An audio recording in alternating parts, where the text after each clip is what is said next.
Hello students, welcome to this wonderful session on Indian economy, Telangana economy, practice session for Group 1 mains. Group 1 mains examination lo bhaganga Group 1 mains examination ku sambandhinchi Q&A form lo amma Q&A form question and answer writing form lo manamu ee Group 1 mains ki sambandhinchinatuvanti mottham syllabus ni cover చేయబోతున్నాము. ప్రతి syllabus నుండి దాదాపుగా ఒక 10 to 15 క్వశ్చన్స్ని మనం తీసుకొని దానికి మళ్ళీ ఒక పాసిబుల్ టైటిల్స్ని మనం మాట్లాడుకుంటూ మనం ముందుకెళ్దాము. సో ఫస్ట్ ఆఫ్ ఆల్ ఈరోజు మనం డిస్కస్ చేసేటటువంటి topic that is national income అనగా జాతీయ ఆదాయం అంటాం. నేషనల్ ఇన్కమ్ విచ్ మీన్స్ తెలుగులో దాన్ని జాతీయ ఆదాయం అంటాం. సో ఈ జాతీయ ఆదాయం నుండి వివిధ రకాల ప్రశ్నలు వచ్చేటటువంటి అవకాశం ఉంది. Multiple types of questions are possible from this particular topic that is national income. Okay, జాతీయ ఆదాయంలో ఫస్ట్ క్వశ్చన్ ఈరోజు మనం సాల్వ్ చేసేటటువంటి వెరీ ఫస్ట్ టైటిల్ ఇక్కడ ఏమిటి అని అంటే దట్ ఈస్ బేసిక్ క్వశ్చన్స్ రావచ్చమ్మా ఈ టాపిక్ నుండి. Some basic titles can also be asked. Basic నుండి మోస్ట్ అడ్వాన్స్డ్ టైటిల్స్ కూడా ఈ క్వశ్చన్ నుండి ఈ టాపిక్ నుండి వచ్చేటటువంటి అవకాశం ఉంది. Okay, so for example question ఇలా అడగచ్చు, what is national income accounting?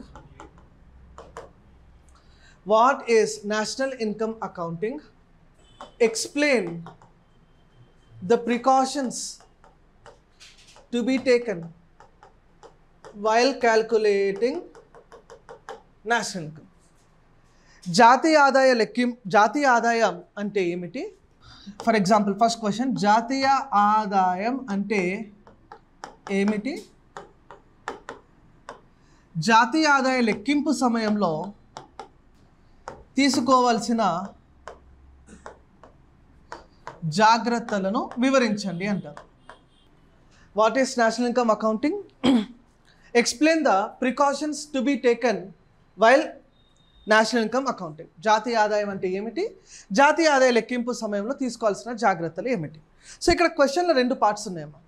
ఇప్పుడు రెండు పార్ట్స్ ఏంటి? First part of the question మీరు అబ్జర్వ్ చేస్తే జాతీయ ఆదాయ లెక్కింపు అంటే ఏమిటి అని అడిగినారు. Okay, so what is national income accounting? First of all what is national income? జాతీయ ఆదాయం అంటే ఏంటమ్మా? It is the income of the country generated by different individuals. Okay, వివిధ రకాల వ్యక్తులు భారతదేశంలో జనరేట్ చేస్తున్నటువంటి ఆదాయాన్ని మనం నేషనల్ ఇన్కమ్ అనొచ్చు. నేషనల్ ఇన్కమ్ యాజ్ సచ్ మనకు ఎటువంటి డెఫినేషన్ ఉండదు. National income as a whole మనకు ఏ డెఫినేషన్ ఉండకపోయినా కూడా జాతీయ ఆదాయంలో మీరు ఒక పాయింట్ గమనించినట్లయితే national income will have various aggregates. National income will be having different types of aggregates. అగ్రిగేట్స్ని ఒక్కసారి మీరు ఇక్కడ అబ్జర్వ్ చేస్తే GDP is one aggregate, NDP is one aggregate, GNP ఒకటి అంటాం, అదే రకంగా ఎన్ఎన్పి ఒకటి అంటాం. Okay, GDP, NDP, GNP and NNP. So what is GDP? Gross domestic product. Gross domestic product అంటే it is the total production happened within India within a period of 1 financial year. Okay, ఒక ఆర్థిక సంవత్సర కాలంలో దేశం మొత్తంలో జరిగినటువంటి వస్తు సేవల యొక్క ఉత్పత్తిని మనము జీడిపి అని చెప్పి చెప్తాం. ఆర్థిక సంవత్సరం అంటే ఏంటమ్మా? ఇక్కడ April 1st to March 31st. Financial year here means April 1st to March 31st. So within this particular time period, whatever the income generated through the production of goods and services is called GDP. Okay, GDP lo manamu we are going to consider the value of final goods. జీడిపిలో మనం పరిగణలోకి తీసుకునేది ఏందమ్మా? The value of final goods అనగా అంతిమ వస్తువులను మాత్రమే మనం ఇక్కడ తీసుకుంటాము. మధ్యంతర వస్తువులను మనము ఇక్కడ తీసుకోవడానికి అవకాశం లేదు. We are not going to consider any value of intermediate goods. For example, steel is becoming car, cotton is becoming cloth. Okay, so ఇక్కడ స్టీల్ అనేది ఏమవుతుంది? కార్కి it's become a intermediate good, మధ్యంతర వస్తువు అవుతుంది. Cotton for cloth is becoming a intermediate good. So ఈ మధ్యంతర వస్తువుల యొక్క విలువను మనం తీసుకోరాదు. We cannot take the value of intermediate goods, rather we can consider the value of the final goods and services. ఓకేమా. నెక్స్ట్ ఎన్డిపి అంటే ఏంది? జీడిపి మైనస్ తరుగుదల అనగా depreciation. GDP minus depreciation would be giving me what? NDP. Net domestic product. Net domestic product. Next GNP అంటే ఏంటమ్మా? Gross national product. Gross national product. Gross national product అంటే సింపుల్గా మనం ఏం చెప్పచ్చు? జీడిపి ప్లస్ ఎన్ఎఫ్ఐఏ అంటాం. GDP plus NFIA, net factor income from abroad. ఇతర దేశాల్లో ఫర్ ఎగ్జాంపుల్ నేను యునైటెడ్ స్టేట్స్ ఆఫ్ అమెరికాకి వెళ్తున్నాను. ఐఎమ్ వర్కింగ్ ఇన్ మైక్రోసాఫ్ట్లో పనిచేస్తున్నాను. I am going to USA. అప్పుడు నాకు వచ్చేటటువంటి ఆదాయం ఏదైతే ఉందో దట్ ఆదాయం will be a form of remittances to the India. నేను సంపాదించినటువంటి సంపాదనను నేను నా ఇంట్లో కానీ పంపించినట్లయితే అప్పుడు దాన్ని మనం ఏమంటామా? Remittances. Net factor income from అబ్రాడ్ని జీడిపి క్యాచ్ చేస్తే వచ్చేది GNP, gross national product. NNP అంటే సింపుల్ అమ్మా. ఎన్ఎన్పి అంటే సింపుల్గా మనం జీడిపి మైనస్ డెప్రిసియేషన్ అంటాం. NNP means GDP minus depreciation అనగా జీడిపి మైనస్ తరుగుదల అని చెప్పి మనం చెప్పుకుంటాం. కానీ క్వశ్చన్ ఏం అడిగినారు ఇక్కడ చూడండి, what is national income accounting. Question ఇది national GDP, NDP, GNP, NNP ఈ డెరివేషన్స్ అడగలేదు. They have directly touched what is actually the concept of national income accounting. జాతీయ ఆదాయ లెక్కింపు అంటే ఏమిటి అన్నారు కాబట్టి ఇక్కడ మనము జాతీయ ఆదాయ లెక్కింపును మీరు ఎలా రాస్తారంటే సంవత్సరానికి ఒకసారి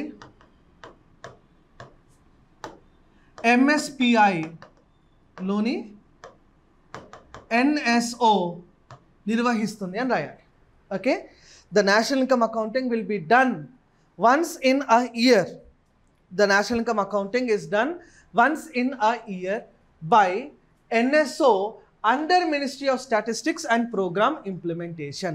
Okay, Ministry of Statistics and Program Implementation will be using basically 3 methods to calculate the national income. జాతీయ ఆదాయ లెక్కింపుకు బేసికల్గా ఇండియాలో మనము 3 పద్ధతులను వాడతాం. We are going to use 3 different methods for national income accounting. First మెథడ్ని మనం ఏమంటామంటామా? ఇన్కమ్ మెథడ్ అంటాం, ఆదాయ మదింపు పద్ధతి అంటాం. Second method is called product method, ఉత్పత్తి మదింపు పద్ధతి అంటాం. Third method is called expenditure method, వ్యయ మదింపు పద్ధతి అంటాం. జాతీయ ఆదాయ లెక్కింపుకు మనం వాడేటటువంటి 3 వేరు పద్ధతులు, 3 different methods or methodologies we are going to use for the national income accounting. First one ఏంటి? Income method. Second product method. Third expenditure method. ఈ పద్ధతులను గురించి బేసికల్గా మనల్ని క్వశ్చన్లో అడిగినారు. ఓకే, ఇన్కమ్ మెథడ్ అంటే ఏంటి? బేసికల్గా we are going to take into consideration almost all the sources of income in India. భారతదేశంలో వివిధ రకాల ఆదాయ మార్గాలను ఇక్కడ మనం పరిగణలోకి తీసుకుంటాం. For example factors of production. Okay, ఉత్పత్తి కారకాలు మీరు చూసుకున్నట్లయితే what are the factors of production? Land, labour, capital, entrepreneur. They are the 4 factors of production in the economy. Okay, land ఒకవేళ ఉంటే ల్యాండ్కి మనం ఏం పే చేస్తామమ్మా? ల్యాండ్కి we are going to pay what? Rent. లేబర్కి ఏం పే చేస్తాం? వేజెస్, వేతనాలు. క్యాపిటల్కి ఏం పే చేస్తాం? ఇంట్రెస్ట్, వడ్డీ. ఎంటర్ప్రెన్యూర్కి ఏమి ఇస్తాం? ప్రాఫిట్స్, లాభాలు. Entrepreneur will be receiving what? Profits అనగా లాభాలు. సో ఆదాయ మదింపు పద్ధతిలో మనం తీసుకునేటటువంటి output is equal to W plus I plus P plus R. ఏమొస్తుందమ్మా ఇక్కడ output? Y is equal to W plus I plus P plus R. Y అంటే ఇక్కడ ఏం తీసుకుంటాం? అవుట్పుట్. W అంటే వేజెస్, I అంటే ఇంట్రెస్ట్, P అంటే ప్రాఫిట్, R అంటే rent. Next ఇక్కడనే ఆదాయ మార్గాలను ఇంకొక రకంగా మనం క్లాసిఫై చేసుకొని ఇక్కడ మనం ఎలా చదువుకోవచ్చు అని అంటే the sources of income for a person. For example ఒక వ్యక్తి గ్రూప్ 1 ఆఫీసర్ అనుకోండి. సపోజ్ దట్ ఆ person is a group 1 employee లేదా గ్రూప్ 1 ఆఫీసర్గా ఎంపిక అయినాడు. సో అప్పుడు ఈయనకి వేతనాలు వస్తాయి. He'll be receiving some salaries. అదే గ్రూప్ 1 ఉద్యోగికి ఒక 3 ఎకరాల పొలం ఉందనుకోండి. Suppose is having some 3 acres of agricultural land. అప్పుడు ఆ వ్యవసాయ భూమి నుండి కూడా అతనికి లాభాలు వస్తాయి. He'll be generating profit from this agricultural land also. Group 1 ఉద్యోగికి వచ్చేటటువంటి జీతాలు దీన్ని మనం ఏమంటామంటామా సిఓఈ అంటాము, కంపెన్సేషన్ టు ద ఎంప్లాయీ అంటాం. COE compensation to the employee. అదే వ్యక్తికి 3 ఎకరాల పొలం ఉంది కాబట్టి అక్కడ నుండి కూడా రెవెన్యూ జనరేట్ అవుతుంది కాబట్టి ఇక్కడ వచ్చేటటువంటి లాభాలను మనము ఆపరేటింగ్ సర్ప్లస్ అంటాము. ఏమంటామా ఆపరేటింగ్ సర్ప్లస్. సో ఇక్కడ గ్రూప్ 1 ఉద్యోగికి వేతనాలు వస్తున్నాయి ప్లస్ ఈ లాభాలు కూడా వస్తున్నాయి కాబట్టి ఈ రెండింటినీ కూడా మనం కలిపితే ఆ ఆదాయాన్ని మనం మిశ్రమ ఆదాయం, మిక్స్డ్ ఇన్కమ్ అని చెప్పి మనం చెప్తాం. And income is called what? Mixed income. అంటే మీకు క్వశ్చన్ అడిగినప్పుడు what is national income accounting అన్నారు. జాతీయ ఆదాయ లెక్కింపు అంటే ఏమిటి అని అంటే this is first method of calculating the national income, that is income method. ఈ ఆదాయ మదింపు పద్ధతి తర్వాత the second most important method is called product method, which is right now used in India. భారతదేశంలో జాతీయ ఆదాయ లెక్కింపులో ప్రస్తుతం మనం వాడుతున్నటువంటి ఒక పద్ధతిని మనము ఉత్పత్తి మదింపు పద్ధతి అని చెప్పి మనం చెప్తాం. ఓకే, పద్ధతులు వేరు కానీ ఇచ్చేటటువంటి అవుట్కమ్ మాత్రం it would be one and the same thing. చూద్దాం ఒకసారి.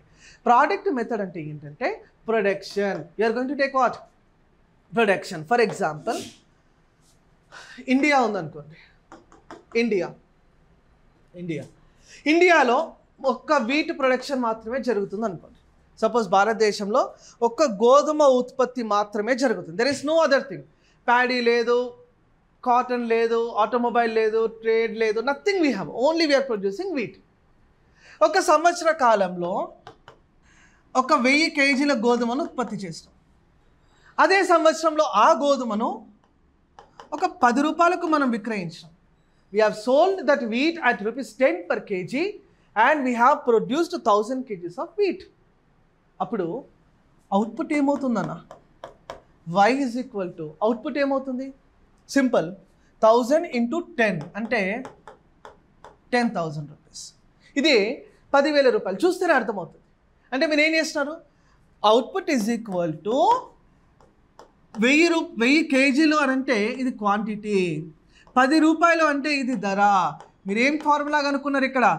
Y is equal to Q into P అన్నారు.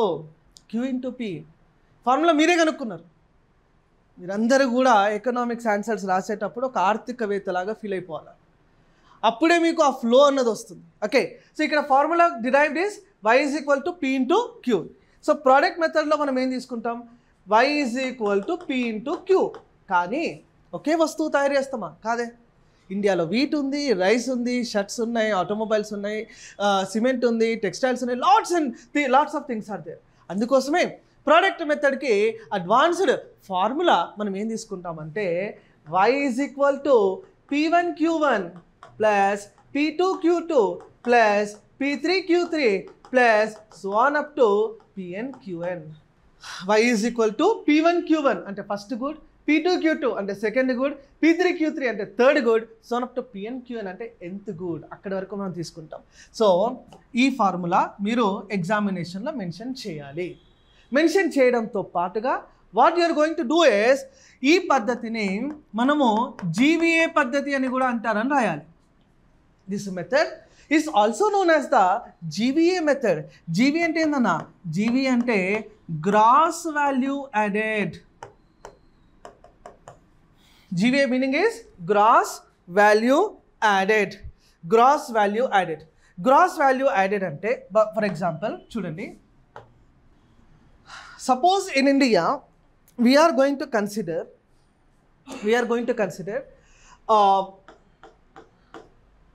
the production. For example, farmer unnar anko. Farmer is producing wheat. Wheat is being sold at 10 per kg. ఒక రైతు గోధుమను పండిస్తున్నాడు, ఆ గోధుమను 10 రూపాయలు ప్రతి కేజీగా అమ్ముతున్నాడు. This wheat is purchased by miller ఈ గోధుమని పర్చేస్ చేసి he made it flour, గోధుమని కొనుగోలు చేసి గోధుమ పిండి చేస్తాడు. This flour is sold at ₹40 per kg, 40 రూపాయలు ప్రతి కేజీగా అమ్మినాడు అనుకోండి. Suppose this flour is being bought by baker, ఒక బేకర్ దీన్ని కొనుగోలు చేసి ఈ ఫ్లోర్కి కొన్ని ఇంగ్రీడియంట్స్ యాడ్ చేసి హీ మేడ్ అ కేక్, ఒక కేక్ని తయారు చేస్తాడు. He sold this cake at ₹200 per kg. Okay, ఇప్పుడు టోటల్ జీడిపి మనం తీసుకుంటే ఎంత వస్తుందన్న? 200 + 40 + 10 250 రూపీస్. 200 + 40 + 10 అంటే 250 రూపాయలు. కానీ మనం ఏం తీసుకోవాలన్నాము? This is GDP. But we'll have to take GVA, gross value added. Farmer to miller, wheat to flour, what is the value added here? 10 rupees to 40 rupees. ఎంత విలువ పెరిగిందమ్మా ఇక్కడ అంటే 30 రూపాయల విలువ పెరిగింది. From this level to this level, what is the value added? 30 rupees. From miller to baker, Miller నుండి బేకర్కి ఎంత విలువ పెరిగింది? ఇక్కడ 160 రూపాయల విలువ పెరిగింది. So 160 + 30 is ₹190. ఈ 190 రూపాయలను మనం ఏమంటాం అన్న అంటే GVA, gross value added. GVA అంటే ఏంటి? Gross value added. జీడిపి అంటే టోటల్ అవుట్కమ్ మనం తీసుకుంటాం. GVA అంటే only the value added from one level to another level ఇక్కడ మనం తీసుకోవడం జరుగుతుంది. ఓకే, నెక్స్ట్ ఇక్కడ ఇంకొక ఇంపార్టెంట్ ఆస్పెక్ట్ మీరు గుర్తుపెట్టుకోవాల్సింది ఏంటంటే the third method is called expenditure method. వ్యయ మదింపు పద్ధతి అంటాం. ఓకే, సో ఎక్స్పెండిచర్ మెథడ్ అంటే మీరు ఏం రాయాలి? ఖర్చులు. ఆర్థిక వ్యవస్థలో ఖర్చులు ఎవరెవరు పెడతారు? Who are all those who are spending in the economy. ఆర్థిక వ్యవస్థలో ఖర్చులు ఎవరెవరు పెడతారంటే మనం అందరం పెడతాం, అవునే కాదా? మనందరినీ కలిపి ఏమంటాం ఎకనామిక్స్లో? All of us together are known as household. మనందరినీ కూడా కలిపి ఏమంటాం నాన్న? హౌస్ హోల్డ్ అనగా గృహరంగం అంటాం. హౌస్ హోల్డ్ అనగా గృహరంగం. సో గృహరంగం దేని కొరకు ఖర్చు చేస్తుంది? The house hold sector will be doing expenditure for what? మన యొక్క వినియోగం కోసం, అవునా కాదా? మనము ఫుడ్ కొనుక్కోవాలా, బ్రెడ్ కొనుక్కోవాలా, లేదంటే ఇంకా ఫ్రూట్స్ కొనుక్కోవాలి, what ever, that is for hour సొంత వినియోగం. సో హౌస్ హోల్డ్స్ చేస్తున్నటువంటి ఎక్స్పెండిచర్ని మనం ఏమంటామంటే కన్సంప్షన్ ఎక్స్పెండిచర్ అంటాము.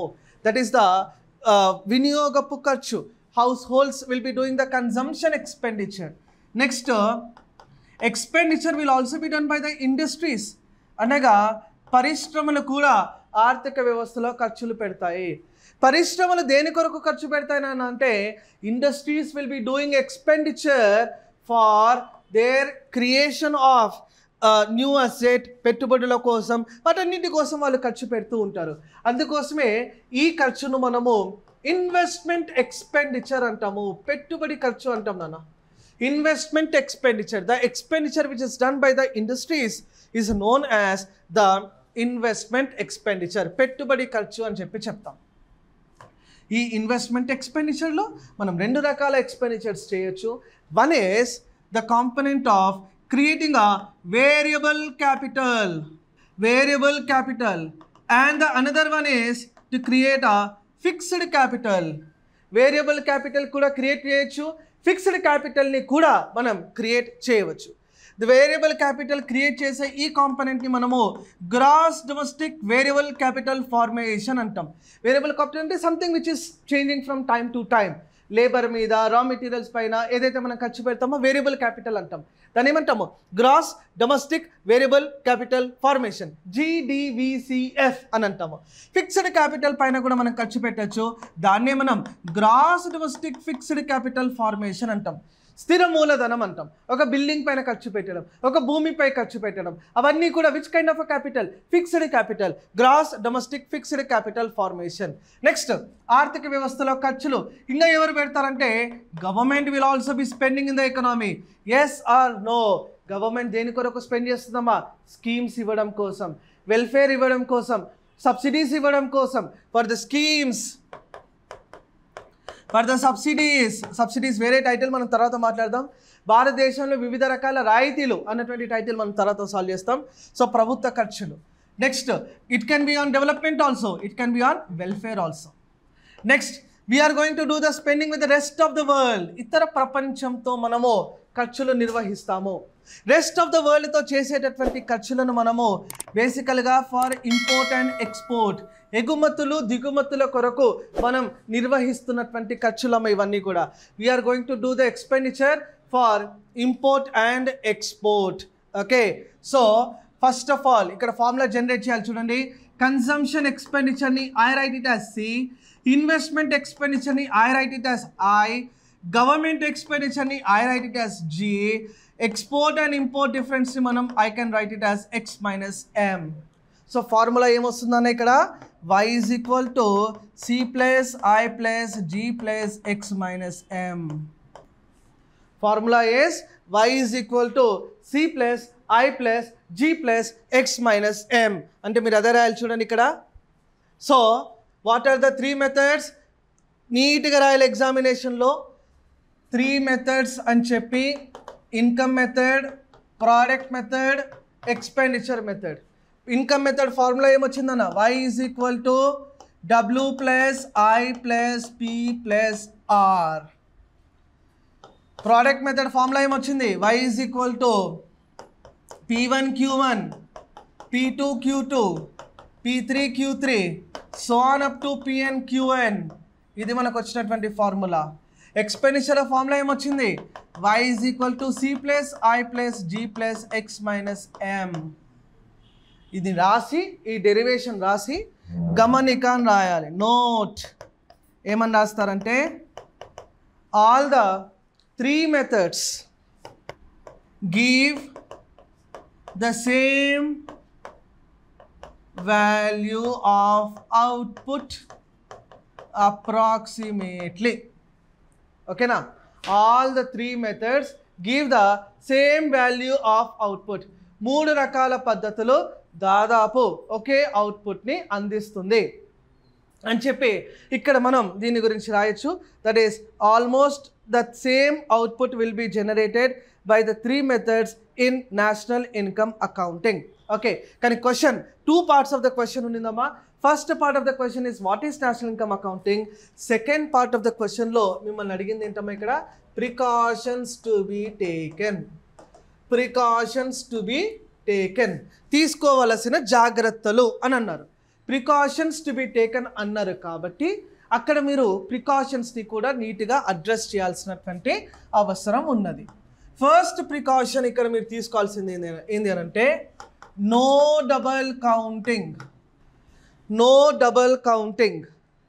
నో డబల్ కౌంటింగ్ అంటే ఒకే వస్తువును 2 సార్లు 3 సార్లు లెక్కించడానికి అవకాశం లేదు. నో డబల్ కౌంటింగ్ అమ్మ. నో డబల్ కౌంటింగ్ అంటే ఇంతకుముందు చెప్పినాను మీకు, bread, wheat, floor and cake. Okay, so ఆ ఎగ్జాంపుల్లో మీకు నీట్గా అర్థమైపోయింటుంది. ద్వంద్వ లెక్కింపు చేయరాదు. Should not add the value of second hand goods. Second hand వస్తువుల యొక్క విలువను చేర్చరాదు. ఎందుకంటే ఫర్ ఎగ్జాంపుల్ ఒక బైక్ 2010లో కొనుగోలు చేస్తున్నారు అనుకోండి. ఆ 2010లోనే జాతీయ ఆదాయంలో అది లెక్కింపు అయిపోయి ఉంటుంది. 2024లో మళ్ళీ మనం దాన్ని తీసుకొని రావడానికి వీల్లేదు. కానీ because it is not a new income created. For example నేనున్నాను, I'm there and another person he's there. ఈ వ్యక్తి నుండి నేను బైక్ కొనుగోలు చేస్తున్నాను. It is considered to be transaction between we both. ఇది మా ఇద్దరి మధ్య జరుగుతున్నటువంటి ఒక చలామణి మాత్రమే. అది జాతీయ ఆదాయానికి ఎటువంటి మార్పులు చేర్పులు చేయట్లేదు. ఫర్ ఎగ్జాంపుల్ మా ఇద్దరికి ఎవరో ఈయన దగ్గర బైక్ ఉన్నట్టు నాకు తెలియదు, నాకు బైక్ కొనుగోలు చేయాలన్న ఆసక్తి ఉన్నట్టు ఈయనకు తెలియదు. మా ఇద్దరిని ఒక బ్రోకర్ కలుపుతున్నాడు అనుకోండి. ఆయన ఏం చేస్తాడంటే ఈ బైక్ నీకు అమ్మితే, ఈ బైక్ ఫర్ ఎగ్జాంపుల్ నువ్వు కొంటే ఆ బైక్లో 1% నాకు కమిషన్ పే చేయాలి అంటాడు. ఆ commission will be added. Commission is added to the national income. అది కొత్తగా జనరేట్ అయిన income. Yes or no? So అది రాసుకోవాలి. గమనిక అని బ్రాకెట్లో note the commission is counted. నీట్గా రాయాలమ్మా, చాలా నీట్గా రాయాలి. ఎకనామీ ఆన్సర్స్ ఫ్లో డయాగ్రామ్స్ చేసుకుంటూ రాస్తే మిమ్మల్ని ఎవరు కూడా సెలెక్షన్ అవ్వకుండా ఆపలేరు. So should not add the value of second hand goods, but we should add the value of the brokerage. Next point, precautions to be టేకన్లో ద హౌస్ వైఫ్స్ కాంట్రిబ్యూషన్ కెనాట్ బి యాడెడ్. గృహిణీల యొక్క పాత్రను మనం చేర్చరాదు. గృహిణీల ఇంట్లో మనం చాలా డిఫరెంట్ టైటిల్ని మనం తర్వాత మాట్లాడదాము. కేరింగ్ ఎకనామిక్స్ అంటాం. కేరింగ్ ఎకనామిక్స్ అంటే మహిళల యొక్క పాత్రను చూపించేటటువంటి ఒక ప్రయత్నం చేస్తున్నాం. కానీ ఇక్కడ హౌస్ వైఫ్స్ కాంట్రిబ్యూషన్, వాళ్ళు హౌస్ హోల్డ్ యాక్టివిటీస్లో పిల్లల్ని చూసుకోవడంలో, వంటలు చేయడంలో ఇలాంటి పాత్రల్లో పాల్గొన్నప్పుడు దాన్ని మనం లెక్కించడానికి వీల్లేదు. Yes or no? అవునా కాదా? ఇప్పుడు మీకు తెలుసు ప్రాక్టికల్గా కూడా సాధ్యం కాదు. నేషనల్ స్టాటిస్టికల్ ఆఫీస్ ప్రతి ఇంటికి పోయి నువ్వు ఎంతసేపు వంట చేస్తున్నావు, ఎంతసేపు ఇల్లు తుడిచినావు అని చెప్పి లెక్కించడానికైతే అవకాశం ఉండదు. అండ్ మోరోవర్ ఆ పక్కింట్లో ఎక్కువసేపు పని చేసినట్టు, ఈ ఇంట్లో తక్కువసేపు పని చేసినట్టు వస్తే అది గొడవలకు కూడా దారి తీసేటటువంటి అవకాశం ఉంది. House wife contribution cannot be added. Next, betting, lottery and other windfall gains can't be added. Betting కావచ్చు, లాటరీ కావచ్చు, లేదా ఇతర లాభాలు ఏవైతే వచ్చినాయో దాన్ని మనం లెక్కించడానికి అవకాశం లేదు. Next point, we cannot add the transfer payments like scholarships కావచ్చు, గిఫ్ట్స్ కావచ్చు, ఇలాంటివి కూడా మనము లెక్కించడానికి వీల్లేదు. Next, self consumption can be added. స్వవినియోగం అంటాం, సెల్ఫ్ కన్సంప్షన్. ఫర్ ఎగ్జాంపుల్, ఒక వ్యక్తి, ఒక రైతు ఉన్నాడు అనుకోండి. ఆ రైతు 100 కేజీల గోధుమను ఉత్పత్తి చేస్తాడు. ఈ 100 కేజీలో 10 కేజీలు తన సొంత వినియోగం కోసం పెట్టుకున్నాడు, మిగిలిన 90 కేజీలను బయట విక్రయిస్తున్నాడు. అప్పుడు ఈ 10 కేజీలను కూడా లెక్కించాలి, ఈ 90 కేజీలను కూడా లెక్కించాలి. ఎందుకు లెక్కించాలి అని అంటే, జీడిపి అంటే it is not to be taken into consideration the value of the goods and services which are sold, but the value of goods and services which are produced. ఉత్పత్తి అయిన వస్తు సేవల యొక్క విలువను మనం తీసుకుంటాం కాబట్టి self consumption can be added. Okay, స్వవినియోగం అంటాం. Self consumption can be added అనగా స్వవినియోగం అని చెప్పి ఇక్కడ మనం చెప్పుకుంటాం. నెక్స్ట్, ఇదే నేషనల్ ఇన్కంలో తీసుకోవాల్సినటువంటి జాగ్రత్తల్లో మరొక ఇంపార్టెంట్ ఆస్పెక్ట్ అమ్మా, that is brokerage is involve అని చెప్పి ఆల్రెడీ మనం రాసుకున్నాము. In the national income accounting we consider remittances. విదేశాల ద్వారా వచ్చేటటువంటి ఆదాయం ఏదైతే ఉంటుందో దాన్ని మనం రెమిటెన్సెస్ అంటాం. ఆ రెమిటెన్సెస్ని ఇక్కడ మనం తప్పనిసరిగా చూపించవలసి ఉంటుంది. ఓకే, ఆల్రెడీ మనం దాన్ని జిఎన్పి అనేటువంటి కాంపోనెంట్లో కూడా మాట్లాడుకున్నాం. సో ఈ పార్ట్ని మనం అడ్రస్ చేస్తే ప్రికాషన్స్ టు బి టేకెన్, తీసుకోవాల్సినటువంటి జాగ్రత్తలు అనేటువంటి ఐడియాని ఇక్కడ మనం అడ్రస్ చేసినట్టు అవుతుంది. ఓకే, ఆ తర్వాత you'll be writing the conclusion, ముగింపు. ముగింపులో ఏం చేస్తారు? ముగింపు అంటే ఒకటి గుర్తుపెట్టుకున్నామా, ఎకనామీలో ఎప్పుడు మీరు కన్క్లూజన్ రాస్తున్నా కూడా ఆ కన్క్లూజన్లో it should be having good amount of suggestions. Okay, కొన్ని సలహాలు, సూచనలు అన్నవి ఆ ముగింపులో ఉండాలి. ప్లస్ ఇదే కన్క్లూజన్లో you will have to summarize the things అంటే హెన్స్, దేర్ ఫోర్ ఇలాంటి పదాలను వాడి మీరు సమ్మరైజ్ చేస్తారు. సో ఎలా రాయొచ్చు చూడండి, hence the above methods can be used to do national income accounting, comma, NSO should come with more best practices. NSO should come with more best practices and attain perfection in national income accounting. NSO మరికొన్ని సరికొత్త పద్ధతులను వాడుతూ జాతీయ ఆదాయ లెక్కింపులో ఒక perfect outcome అనేది తీసుకొని రావడానికి ప్రయత్నం చేయాలని కంక్లూజన్లో you can give more number of suggestions. Digital మోడ్ని వాడచ్చు, డిజిటల్ ట్రాన్సాక్షన్స్ని బేస్గా తీసుకోవచ్చు, జిఎస్టీ అవుట్కమ్స్ని బేస్గా తీసుకోవచ్చు అని చెప్పి you can write wonderful conclusion as such.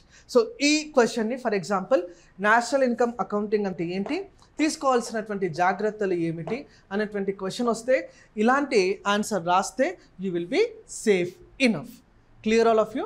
And దీని తర్వాత మనము రెగ్యులర్ క్లాసెస్లో 1 by 1 టాపిక్ని మనం తీసుకుంటూ దానికి ఆన్సర్ Q&A ఫామ్లో ఆన్సర్స్ రాస్తూ మనం మన డిస్కషన్ని ముందుకు తీసుకెళ్తాం. Okay, thank you all of you.